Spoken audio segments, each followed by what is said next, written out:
My name is Caroline Sellen, and my presentation is about poverty.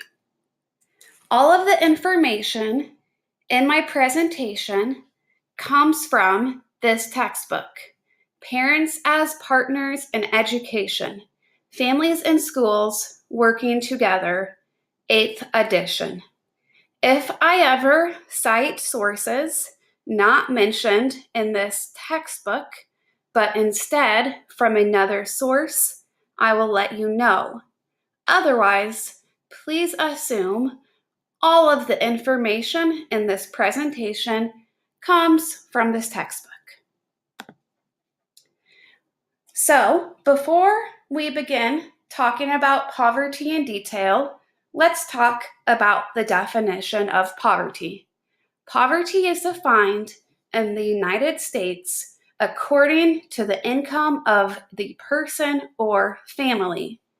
Poverty implies that people lack resources relative to what they need. Here are some statistics and research about poverty.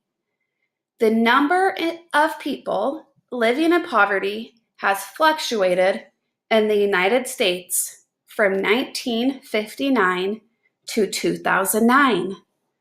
I find this chart especially interesting because if you look at these purple lines going up and down our graph, it indicates years when there were various recessions in the economy. So as we can see by looking at this graph, the number of people living in poverty has really fluctuated. Specifically, we can see that in 2009, we have 4.36 million people living in poverty. That's about 14.3%. So when we talk about family and poverty, there are various things that correlate. So some things include changes within the family structure. For example, single-parent homes can increase the likelihood of poverty. Single mother families are 5 times as likely to be poor as married families are. Most single mothers qualify for government assistance program. And also, the high rate of divorce and people opting to not get married increases the chance of living in poverty. All of these are fairly recent trends.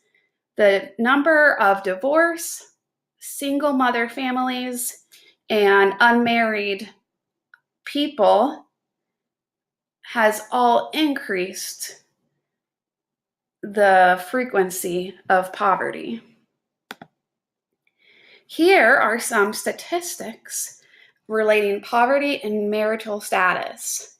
This information comes from the U.S. Census Bureau, and this was issued in September 2017, so it's very relevant information. So if we look here at our chart, we see married couples. So about 5.1% of married couples live in poverty. Single mothers, 26.6% live in poverty. And single fathers, 13.1% live in poverty. You can see here that the single mother rate of 26.6% is definitely the largest. And the married couples, only 5.1% live in poverty. So what results in poverty? Some of the most common reasons that families live in poverty are the loss of employment or unemployment, meaning that no jobs are had, change in family structure, like we just talked about. So that could be divorces, lack of education. So if you maybe didn't graduate high school, if you didn't pursue post-secondary education, you're definitely more likely to live in poverty. Various addictions, drugs, alcohol, you're more likely to end up in poverty. And then also health problems that may result in you being disabled or whatnot could result in poverty. So now let's talk about poverty rate and ethnic groups. So the discrimination throughout the United States has had a negative effect on the social and economic well-being on diverse families. Half of the nation's poor are either African American or Latino. So let's look at our statistics on poverty and race. We have white people, so people who are not Hispanic. Only 8% of those are in poverty. Black or African American, 22% are in poverty. That's already over double the amount of white people in poverty. Asian has 10% in poverty, which is fairly similar to the white. And then Hispanic, 19% in poverty. And all of this information came from the U.S. Census Bureau, income and poverty in the United States. And this was information was given in September 2017.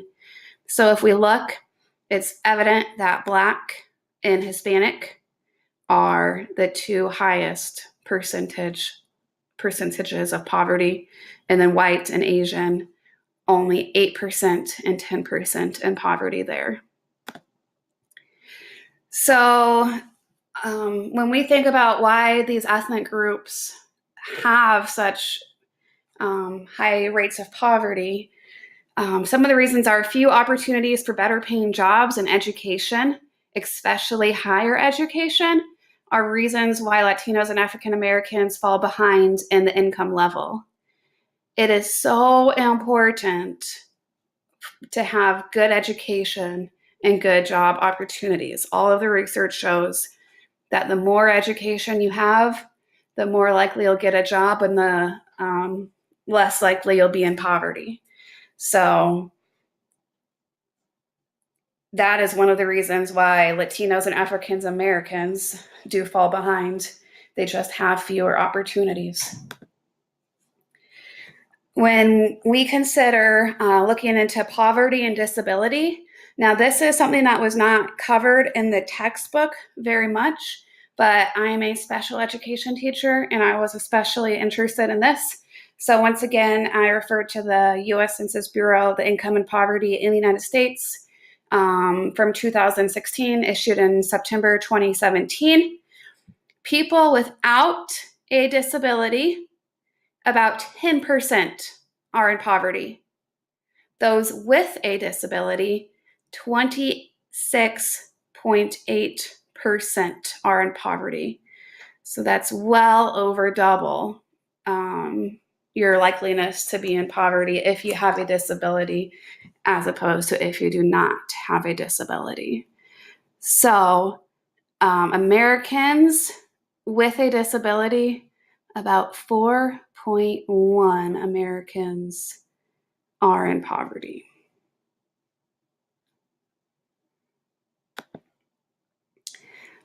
When families face poverty, there's a lot of various challenges they have to go through. There are emotional challenges. So people in poverty are more likely to face depression, alienation, and isolation, which are all, of course, very negative feelings. There's the financial burden of poverty, the lack of insurance and medical care. And then there's the socioeconomic issues of poverty. So if you are in poverty, you usually live in more areas with higher crime, and maybe your school systems aren't as good. So you will likely have a negative school experience.